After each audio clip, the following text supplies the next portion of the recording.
kan baru ketemu lagi nih. Udah berapa lama gitu ya? Gara-gara lockdown ya. Gara-gara lockdown juga baru sih. ketemu lagi. Ngerem di rumah. Jadi bulan Ramadan ini gimana? Puasanya full? Masa alhamdulillah sih enggak full. Enggak full. Alasannya kenapa tuh? Ya biasalah perempuan. Ya, alasan itu mah. Tapi bisa Alasan. aja. Jadi jangan disangka sama kalian nih perempuan jangan puasa atau gimana, karena mereka punya tamu tadi undang. Tamu tadi undang. Bulannya datang. Bulannya datang. Terus nih bulan Ramadan ini kan udah hampir seminggu ya. Bisa seminggu lah lebih ya, seminggu lebih. Nah, hikmahnya apa? Yang udah hampir rasain nih selama Ramadan ini. Ya yang gitu lah, lebih giat buat kayak bangun pagi, sahur, buat kerja juga kan sekarang tuh kerja. Oh, kerja sekarang. Iya, Kerjanya di pabrik. pabrik sekarang. Jadi alhamdulillah ya. Jadi setelah berarti sebelum Ramadan ini bangunnya siang. Iya, sebelum kerja bangunnya Iya. siang mulu. Setelah Ramadan alhamdulillah hikmahnya bisa bangun pagi, bisa lebih inilah ibadah juga bisa sedikit-sedikit ada perubahan lah ya. Iya. Nah, mengenai Ramadan ini di keluarga nih, di keluarga.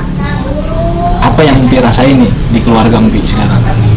Kalau saya sih ya setelah Ramadan ini kayaknya lebih deket gitu sama keluarga, kan kita bisa makan bareng, buka bersama. Kan kalau dulu mah hanya di bulan Ramadan loh. Kalau misalnya kita bisa makan bareng-bareng sama keluarga gitu kan. Jarang-jarang kalau bulan-bulan yang lain kita makan ya kadang di luar, kadang di mana gitu ya. Ya begitu enak ya, makan bareng-bareng, sahur bareng-bareng bisa gitu juga. Sekarang kan juga Empi sibuk kerja, ada juga sibuk kerja kan. Ya lebih utamanya ya seneng lah, lebih dekat lagi gitu. Lebih deket ya sama keluarga ya. Teteh juga kan pada pulang istilahnya, udah pada dekat semua sih sekarang. Emang tetehnya di mana? Bukannya pemerintah melarang untuk mudik ini? Tetehnya tuh Jangan, pulang. dia dulu di Kerawang. Oh, di Kerawang. Nah, sekarang udah pulang lagi ke sini. Tapi pulangnya sebelum ada Sebelum peraturan. sebelum ada peraturan. Jadi yang dulu-dulunya suka lihat history saya di media sosial, ya dia lah. Jadi model fotonya Paling pertama ya. yang pertama. Udah kesana kesini segala macam. Beberapa tahun ke belakang kita jarang ketemu. Kalau kabar mungkin masih ada ya, Kabar tapi masih untuk susah. ketemu kayaknya susah. Dan alhamdulillah Ramadan ini kita bisa sampai saat ini bisa ngobrol kayak gini ya, bisa markikong. Punya kesibukan masing-masing. Iya, punya kesibukan masing-masing. Alhamdulillah, jadi Ramadan ini bisa mempertemukan kita kembali. Mudah-mudahan seterusnya juga kita terus bisa silaturahmi ya. Amin, amin, amin. Ini gimana Pi nih? Kembali lagi ke kilas balik masalah obrolan kita tentang Ramadan. Ini kan konten pertama nih Pi. Iya. Biasanya kan saya itu sama Bang Ami ya, sama rekan-rekan yang lain lah yang ada di sini gitu. Sekarang konten pertama di bulan Ramadan, konten pertama juga sama Empi nih, sama cewek nih. Jadi pertama dan terakhir enggak nih? Oh, Dan yang enggak. biasanya Empi di depan kamera foto, sekarang di depan kamera video dengan Ngoceh-ngoceh. syuting video ngoceh-ngoceh. Gimana nih Pi, perasaannya? Yang biasanya cuma gaya-gaya, tapi sekarang suruh ngobrol. Aneh sih, aneh. Dulu mau cuman gini doang kan gitu, sekarang harus ngobrol. Aduh, baru pertama sih kaget juga. Jadi di penonton tolong di ini ya. Jadi karena Empi ini pertama ngobrol sama kita, diwajarkan kalau misalnya sedikit ada Gugup. gugup atau gimana ya. Yang biasanya itu yang sering begini adeknya. Kalau adeknya yang mungkin kalian suka lihat YouTube saya, channel Reno Potret, ada yang dancer, ada yang lagi promosi produk gitu, yang cewek itu adeknya. Nah ini kakaknya. Mudah-mudahan sih ini pertama bisa seterusnya terbiasa ya. Iya. Terbiasa. Jadi Ramadan, balik lagi ke Ramadan ya. Sekarang udah hampir pertengahan nih Ramadan. Gimana Pi ke depannya nih? Udah persiapan apa nih? Biasanya kan kalau cewek itu nih, cewek udah setengah aja di bulan Ramadan ini udah sibuk Nyari baju, iya, ya. nyari baju.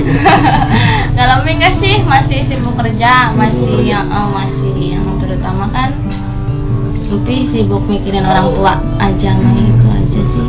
Tapi untuk Ramadan udah dong dipersiapin. Udah ada persiapan Udah, Ramadan ada. buat Idul Fitri juga udah. Ada. Biasanya kan kalau cewek kan suka nih dengerin ya, kalau misalnya cowok kalian nih punya pasangan, misalnya punya pacar. Paling cewek. ribet. Alasannya kenapa tahu? Berjam-jam. Iya, dia akan muter dari toko ke toko. aja. Apa yang terjadi dari apa namanya akan berhenti di itu juga yang pertama juga. Aduh, nggak bisa bayangin lah. susah juga ya. Susah. Tapi tipe yang begitu juga. Ya bisa jadi sih. hampir semua wanita. Hampir rata-rata ya. Ya. Dia akan muter-muter tapi pada akhirnya dia akan beli di toko Di yang pertama. situ juga. Walaupun beda goceng itu kan jadi masalah biasanya. Ya awalnya sih tawar-menawar dulu. Tapi nggak jadi. Nggak jadi, nyari Terus dulu tadi muter. Berharap ditanya. Neng udah situ beli, udah nih kurangin katanya. Berharapnya seperti Tambahin itu. Ternyata dikit. yang penjualnya cuek. Muter lagi nyari.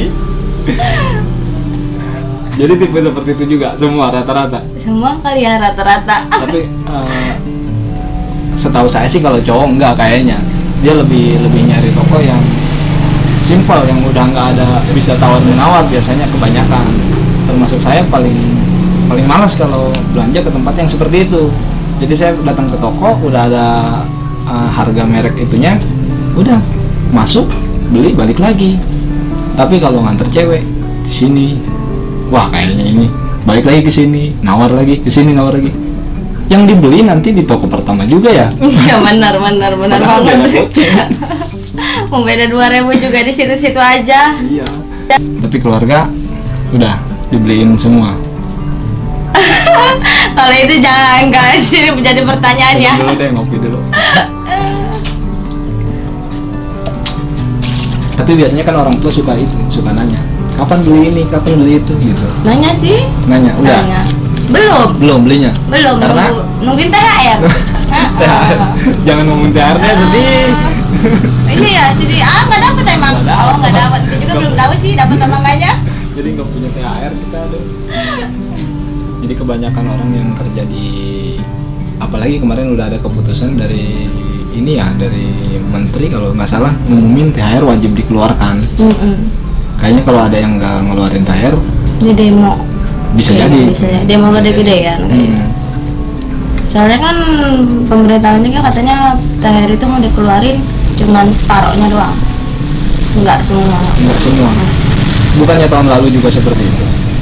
Enggak. Kalau tahun lalu walaupun Covid itu semua dikeluarin. Oh, mengenai Covid ini, sekarang kan Pi sibuk kerja. Terus kan setahu saya tuh kan Pi itu suka nyanyi juga ya, dari panggung ke panggung. Ini yang dari SMP. Ya dari SMP ini Pi ini punya kerjaan di luar perusahaan, jadi dia itu suka sampingan, tapi lebih besar itu kayaknya. Bisa jadi. Jadi Pi ini suka nyanyi dangdut ya, dari panggung ke panggung, seperti apa namanya, penyanyi yang lainnya ya, di tempat resepsi, di tempat hiburan yang lainnya, dari panggung ke panggung tuh dangdut, dari SMP kalau nggak salah. Nah sekarang mengenai Covid, gimana Pi itu? Efeknya nih setelah Covid ini, sekarang Pi masih bisa nyanyi kah atau hiburan apa gitu? Masih bisa, cuman kalau misalkan tergantung dapat izin apa enggaknya. Kalau nggak dapat izin ya batal semua. Kemarin pas berita COVID begitu langsung batal 7 panggung. Dari awal Covid pertama tahun 2000 berapa tuh? 19 akhir ya? Iya. 2019 akhir kan udah ada Covid. Kita PSBB-nya di bulan apa tuh? Maret apa bulan apa? Ya pokoknya 2020. pas langsung PSBB itu batal semua. Udah dibatal semua. Tapi makin kesini lancar, tapi nggak kayak perizinan yang biasa. susah. Izinnya yang susah. Tapi kadang alhamdulillahnya walaupun kecil-kecil masih ada ya. Ada aja. Alhamdulillah tuh. Jadi ada aja yang masuk. Kalian juga yang pengen tahu suaranya, pengen tahu ininya, yang mau punya acara, silahkan kontak person aja. Udah dijamin dari SMP loh dia. dari SMP nyanyi dangdut. Nggak gagal deh kalau misalnya nanti kalau kalian punya acara undang dia. Dari SMP sih, dari SMP itu ibaratnya baru mulai dari nol ya ayah. Baru belajar itu. Tapi Empi mulai terjun ke dunia panggung itu SMA kelas 1. SMA kelas 1 baru benar serius di itu. Baru benar serius. Cuman yang nggak habis pikir gitu kan, kawan-kawan nih, saya itu kan memang keluarganya kan deket dari beliau masih kecil ya. Nggak kepikiran gitu kok dia bisa ke dunia itu. Emang Empi pikirannya gimana sih kok pengen ke dangdut gitu, sedangkan kan kakak sama saya itu kan main musiknya band gitu kan, terus adek juga dia ke K-pop gitu ya. Kok Empi sendiri larinya ke dangdut? Gak tahu sih, hobi ya, karena mungkin almarhum bapak juga pemain dangdut. Mau jadi ada turunan lah ya. Terus berhubung tetangga juga ada kan penyanyi, ngelihat dia terus kayaknya kok senang ikut-ikut belajar. Ayo belajar sama teteh katanya. Ikut belajar, akhirnya SMP belajar dilatih dulu. Pas almarhum nggak ada lah, di situ mulai terjun nyanyi dangdut tuh. Tapi untuk pertama kali kita nyanyi itu perasaannya gimana tuh? Kan tuh ditontonnya orang banyak. Grogi sih. Nyanyi aturan muka ke depan ini malah gini. Manggil apa kayak sawer malah gini. Kalau dibilang itu namanya demam panggung. Dingin semua itu badan beneran megang mic aja gini-ginian. Aduh ya Allah. Sampai kelas 1 ya kalau nggak salah. Nggak punya perasaan malu atau gimana? Enggak sih, besoknya hobi ya. nyoba lagi ya. Malah itu mulai naik terjun ke panggung itu pertama manggung itu di Curug Wetan. Panggungnya besar tuh. Gede, langsung panggung gede, bukan enggak yang kecil-kecil. Enggak, langsung panggung gede itu diajak teman. Kebenaran itu teman juga dapat belajar di Lopi juga di Empi. Jadinya dia berterima kasih dapat ngajar Empi diajak sama dia, baru pertama itu awal di situ tuh. Langsung panggung gede. Langsung panggung gede, makanya dengan penonton yang banyak gitu banget. Dan di situ kenal sama satu pimpinan, alhamdulillah lancar. Alhamdulillah. Jadi saya aja yang main musiknya, yang main gitar ya di belakang gitu. Dengan panggung yang sebesar itu dulu kan dari panggung ke panggung juga. Suka aja gemeteran walaupun udah beberapa kali gitu. Walaupun yang nyanyinya bukan saya, kakaknya. Tapi suka aja gemeter atau gimana gitu. Salah mah suka ada, salah. Salah mah ada. Salah mah ada aja. Termasuk ini juga. Ada. Cuman bedanya kan kalau musik ya, kalau salah itu nggak terlalu ketahuan. Nggak ketahuan maksudnya. Tapi kalau nyanyi ya liriknya salah ya salah. Cuman kan kalau penyanyi itu enak kalau misalnya nggak hafal lagu nih kita lupa bisa ke penonton kan. Tapi kan yang musik mah nggak bisa. Atau gitarnya aja kasih. Nah sekarang masih mengenai musik nih. Empi kan udah beberapa tahun ya di musik ya. Berapa tahun ya? Susah senangnya di musik itu gimana sih? Kok Empi betah gitu di hidup di dunia kayak gitu di dunia musik dangdut kan? Setahu saya itu kan yang namanya dangdut panggung di kampung gitu ya, dangdut panggung di kampung itu yang suka ada yang nyawer yang kurang senonoh gitu ya. Apa pernah kejadian nggak Empi? Pernah. Sering. Di setiap penyanyi kayak begitu yang terjadi kayak gitu sering ada aja gitu. Nah seringnya Empi itu gimana tuh? Ya lebih kembali yang ketanggung jawab ya atasan pimpinan kayak pimpinan. Jadi gitu. Kita nyanyi itu kan di bawah siapa gitu ya? Ada benderanya kan ya? Ada benderanya. Jadi apa yang terjadi sama kita dia yang tanggung jawab. Ya dia yang tanggung jawab. Kalau kita sendiri turun tangan nggak bisa. Nantinya nama bendera dia jelek, kitanya juga nggak bisa ikut lagi. Ya jadi kan bukan ini ya, kabar yang beredar itu dari ini penyanyi dangdut itu kan sedikit negatif gitu ya. Ya sedikit banyak, negatif. Padahal yang kalau kita tahu dalemannya enggak seperti yang dipikirkan.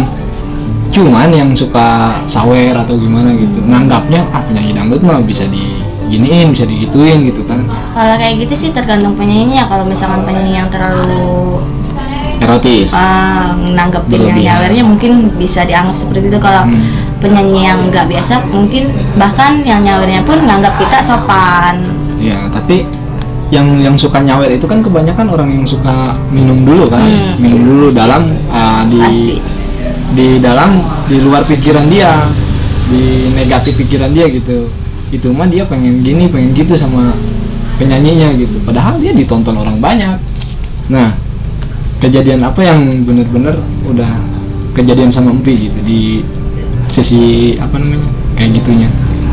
Kalau kejadian itu sih ya banyak ya, ada aja kejadian, cuman kan tergantung kita nanggepinnya kayak apa. Kalau misalkan kita sama ngelayan itu kan kitanya sama aja kalau dipandangnya. Jadi yang lebih baik kan jelek juga jelek. Lebih baik kita menghindar dari kayak semacam ribut kayak gitu kan. Tapi kan kalau yang nyawer mah nggak mau tahu dia. Ya itu mah urusan pimpinan. Kalau kita misalnya nyawer nih, kita kan bayar nih, hitungannya bayar ya kan kalau nyawer. Kalau misalnya penyanyinya itu ngehindarin dia gitu kan, ngehindarin dia, terus yang nyawernya itu nggak nerima, gimana itu? Apa pernah kayak gitu? Pernah aja penyanyi sempat pernah jadi cekcok nggak itu? Pernah sampai mau jatuh di panggung kalau nggak salah ya.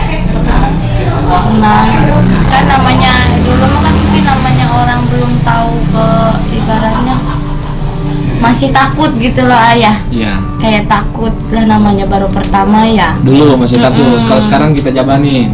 Jabanin aja lah. Parah. 18 ke pinggir ini mah ya. Jabanin. Ya istilah kalau misalkan megang nggak jadi masalah ya ayah. Tapi kalau misalkan berlebihan kayak gitu kita maaf aja. Ya. Jadi yang nyawer kan ada nih temen-temen saya juga nih yang suka ngomong rugi kalau nyawer penyanyi dangdut nggak dimasukin ke sini katanya gitu. Pernah nggak sih kayak gitu? 20 plus kayak belah. Tapi pernah nggak sih? Bener nggak gitu? Maksudnya ya ada aja orang kayak gitu. Uangnya ke situ gitu. Ada aja orang kayak gitu. Cuman kan kalau Empi nggak mau, jadi namanya kalau kayak begitu kan jelek ah. Iya. Kan yang bawahnya juga yang nanti bendera dangdutnya juga ikut jelek juga. Iya. Oh bendera ini mah penyanyinya gampang-gampangan, tenang aja sih. Kan jadinya bendera dia jelek juga, nama dia jelek. Tapi penyanyi dangdut itu maksudnya satu apa sih kalau band kan satu tim ya gitu ya, satu tim atau satu grup gitu ya hitungannya. Kalau Empi itu grup atau Empi itu kesana kesini gitu banyak ininya. Enggak, Empi sistemnya nggak kontrak, cabutan. Ada aja yang kontrak mah. Iya, maksudnya kalau kontrak kan udah sama grup itu doang. Jadi dia nggak boleh ikut siapa-siapa. Iya. Tapi kan kalau kontrak itu keuangannya per bulan kali itu kan dia dikontrak. Kalau kontrak Empi kurang tahu ya dari dulu juga Empi ngerasain Empi mah cuma cabutan doang sih. Jadi bebas ada per setiap job. Nyanyi, ya. Setiap nyanyi dibayar, setiap nyanyi dibayar. Lumayan juga ya kalau gitu ya. Ya cuman ya resikonya itu tadi. Jadi kalian yang nonton ini tolong dibuka lagi pemikirannya bahwa nggak semua penyanyi dangdut yang kayak gitu kan. Jadi nggak semua penyanyi dangdut yang kalian anggap itu negatif, yang bisa diginiin, digituin, nggak semua. Buktinya yang udah tenor ke TV mah enggak, bahkan kesentuh pun enggak gitu ya. Mungkin yang di kampung kalian bolehlah berpikir seperti itu, tapi saya cuma nyaranin aja, buka lagi pikiran kalian, coba kalian terjun ke dunia kayak gitu. Nggak semua penyanyi dangdut seperti itu. Ya. Oh, hanya hobi yang menghasilkan. Ya, hobi yang menghasilkan. Dari hobi jadi duit intinya. Lebih tertuju ke situ sih. Intinya mah nyari duit, bukan nyari kesenangan gitu. Tapi kadang kalau lagi nyanyi itu ngerasa senang gitu, bahagia gitu, bisa ketawa bareng temen. Ya namanya penyanyi kadang-kadang curhat di lagu sih emang. Kebanyakan curhat di lagu. Kebanyakan. Kalau yang sakit hati juga gitu. Jadi istilah bisa jadi. Kalau istilahnya kata si Bung sama percuma kita sakit hati kalau nggak jadi royalti. Jadi gimana caranya sakit hati kita bisa ngeluarin royaltinya gitu. Soalnya ngerasain kadang curhat di lagu itu ngerasain. Tapi gimana nih? Biasanya kalau saya sendiri kan kalau main band sebenarnya hitungan lagu doang nih, berapa lagu gitu ya. Udah gitu. kayak bintang tamu misalnya. Kalau AA Ya, misalnya dikasih waktu nih, udah 4 lagu sebenarnya, udah 4 lagu udah gitu kan. Kalau nyanyi itu dangdut 4 lagu maksudnya satu tim. satu tim Satu tim tim. kan itu diganti misalnya dia punya waktunya itu 4 jam misalnya. 4 jam atau paling ini 2 jam gitu. 2 jam itu misalnya ada 10 pemain musik, 10 band gitu ya. Nah 10 band itu ntar dibagi dapat berapa lagu. Belum lagi kan yang hostnya itu lama, sebelumnya pembukaan ini itu gitu. Nah kalau dangdut itu empi nih yang udah empi jalanin aja. Nyanyi itu dari jam berapa ke jam berapa atau cuma beberapa lagu. Tergantung permintaan resepsinya, mau lesehan ayah, panggung iya. Beda-beda. Gitu ya? Kalau lesehan itu dari jam 10 ke 10. Tapi kalau mau minta lanjut ya lanjut. Terus Kalau- penyanyinya biasanya berapa? Satu acara itu penyanyi dangdutnya biasanya berapa? Kadang 2, kadang 4, kadang 3 Wah mabok kalau dua seharian. sehari ya. Berarti harus hafal semua lagu dangdut gitu. Nggak dituntut juga sih, nggak dituntut harus hafal ya. Tapi kan misalkan kalau kita- ada yang request kita harus bisa, nggak kita bisa harus over bisa. Bisa sih, karena sambil lihat lirik mah, asal kita tahu nadanya aja gitu. Kayak latihan aja gini. Iya emang iya. Zamannya Tapi- sekarang mah zaman now. Oh zaman. Buka go oge. Tapi kan kalau misalnya cuman dua penyanyi Heeh. dalam satu hari itu berapa puluh lagu yang dinyanyiin? Tapi kadang lagu satu itu misalkan paling banyak nggak tahu juga ya berapa lagu ya berapa puluh. Tapi kadang itu juga yang diputar kalau misalkan meminta mah. Oh misalnya pagi nih, mulainya biasanya sore ya? Heeh. Sore kalau dangdut itu biasanya mulainya sore habis zuhur atau jam berapa gitu. Habis Nah, jual. mulai nih nyanyi yang itu lagunya sampai maghrib. Ntar habis isya kan mulai lagi sampai malam. Lagunya diulang lagi tuh. Atau enggak lah. Tergantung permintaan yang Iya ini. berarti kan tadi itu harus hafal semua lagu dangdut Iya, dong. harus. Kalau kitanya nggak hafal, Ya lihat HP. sambil nyanyi. Contek, iya nyontek. Boleh lah cek di YouTube. Banyak yang nyontek HP.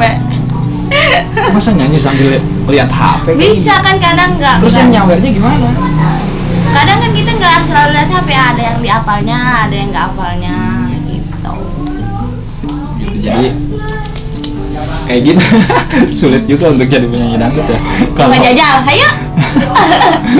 Up deh nyerah kalau jadi penyanyi dangdut. Soalnya kalau apa namanya? Jadi musisi band itu kayaknya lebih enak karena Enaknya gimana? Iya, satu kali panggilan kita cuma bawa beberapa lagu. Berapa lagu doang? Beberapa lagu doang. Itu juga Itu kan juga udah ada song listnya. Misalnya kita ini lagu ini gitu. Dalam milih, tinggal milih gitu. enggak, misalnya kita acaranya satu hari nih. Heeh. Kan satu hari itu paling hitungan berapa jam gitu. Mulainya misalnya jam 4 sore nih, sampai jam 6 lah yang mau maghrib. Itu misalnya dapat 10 lagu itu udah ada song listnya. Jadi yang diputar lagu-lagu itu doang. Ntar kalau misalnya kita lanjut lagi ke dari habis isya jam 8 sebenarnya atau setengah 8 sampai jam 9 malam itu juga song listnya nerusin aja udah yang itu. Adapun yang request nggak jauh dari situ, jadi enak. Jadi itu Kalau aja ya. misalnya ada kayak Empin ya penyanyinya ada 2 misalnya, kita bongkar semua, ganti semua, bandnya juga diganti gitu.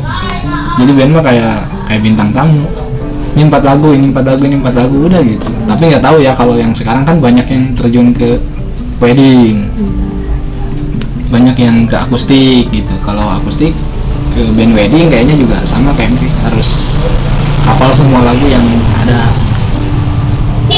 Soalnya kan requestan dari penonton itu bisa nggak bisa kita harus bawain.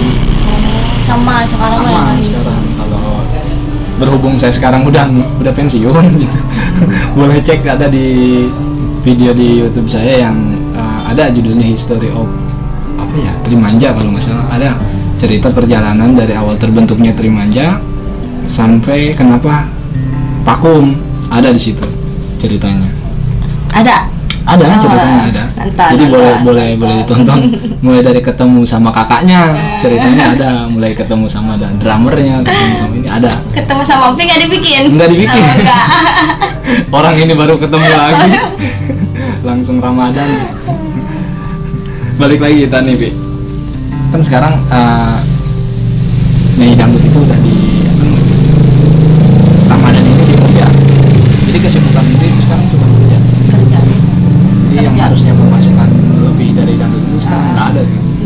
setiap Ramadan mah nggak ada. Terus gimana nih efek dompet ini sekarang? Efek dompet dibilang menipis ya menipis. Nah, untuk mengganti itu yang biasanya kita harus beli bedaknya yang lebih brand gitu kan, dari penghasilan yang lebih itu kita harus ngirit-ngirit nih dalam 1 bulan ini. Ya itu kuncinya itu aja ngirit. Ngandelin gaji. Gaji kan masih lama. Iya sih ya. Untuk kegiatan Ramadan ini dangdut di off. Ya sekarang hikmahnya Empi juga udah bisa bangun pagi, walaupun sedikit mungkin Bunda agak ngecaprak gitu ya kalau misalnya nggak bangun. Soalnya kan tahu banget, saya tuh tahu orang tua dia itu kayak gimana. Kalau misalnya ini ya galak gitu, bukan galak sih, termasuk orang bawel tegas gitu sama anak-anaknya. Tujuan orang tua itu sebenarnya baik, cuman anak ini kadang-kadang kupingnya yang tebal. Masuk kuping kanan, kalau ada kuping kiri. Sekarang alhamdulillahnya mungkin bisa bangun lebih awal ya dari yang kemarin. Kan Walaupun pendapatan hilang. Ya, pendapatan dari panggung itu hilang. Ramadan. Tapi berkah ya. Kalau Ramadan itu berkah. Nah, balik lagi kita ke sisi ininya. Kan Ramadan ini susah ya. Maksudnya Empi cuma bisa kerja doang gitu, nggak bisa ngandelin apa-apa untuk menutupi kekurangan yang nggak ada itu, yang job panggung itu. Empi kerja apa lagi? Enggak kerja apa-apa. Bisnis online enggak. Nah, jadi itu saya selalu percaya rezeki itu sebenarnya nggak datang dari satu pintu. Jadi kalau kalian misalnya kalian punya satu pekerjaan, cari lagi pekerjaan lain atau bisnis online. Sekarang kan udah zamannya milenial ya. Itu supaya menutupi yang kehilangan satu itu, kita harus punya lagi. Kalau bisa Empi begitu, bukan ngajarin. Iya. Oh iya. Udah dirasain. Termasuk saya juga kan sekarang kerjaan agak digoyang gitu, agak di lockdown. Terus berpikir mulai kita usaha ini gitu biar. Iya. Tapi dengar juga katanya ngebuka online kayak amplop ya. Kalau online mah berjalan terus. Jadi untuk Ramadan ini biasanya ya mungkin kalian juga udah tahu, kalau yang udah lihat vlog yang terdahulunya, setiap bulan Ramadan ya kita usahanya amplop lebaran itu buat anak kecil bagi-bagi. Tapi nggak tahu dalamannya mengenal ya. Kopi juga jadi ya. Jadi gitu Pi, untuk menutupi pemasukanku yang berkurang, usahakan nanti mulai besok dah atau mulai usaha berpikir deh ini buat nambahin ini harus gimana gitu, jangan gua mau kerja ini gitu. Gara-gara lockdown jadi nggak tahu ya. Tahu. Jangan sampai otak juga ikut ke lockdown. Gak dah, mungkin malam hari ini kita cukupkan dulu ngobrol sama Empi. Nanti kita sambung lagi di video yang lainnya. Siap, Pi? Insya Allah. Nanti kita bikin konten lagi. Kalau yang biasanya kita bikin konten sama adenya, nanti kita bikin konten sama Empi, mungkin lagi nyanyi dangdut mungkin. Kakaknya ya, ini kakaknya. Bukan adenya. Oke, cukup sekian, Pi. Terima kasih ya. Udah main. Kita habis ini ngopi-ngopi dulu dah, sambil lihat sedikit kerjaan yang di belakang gitu ya. Cukup sekian. Terima kasih. Assalamualaikum.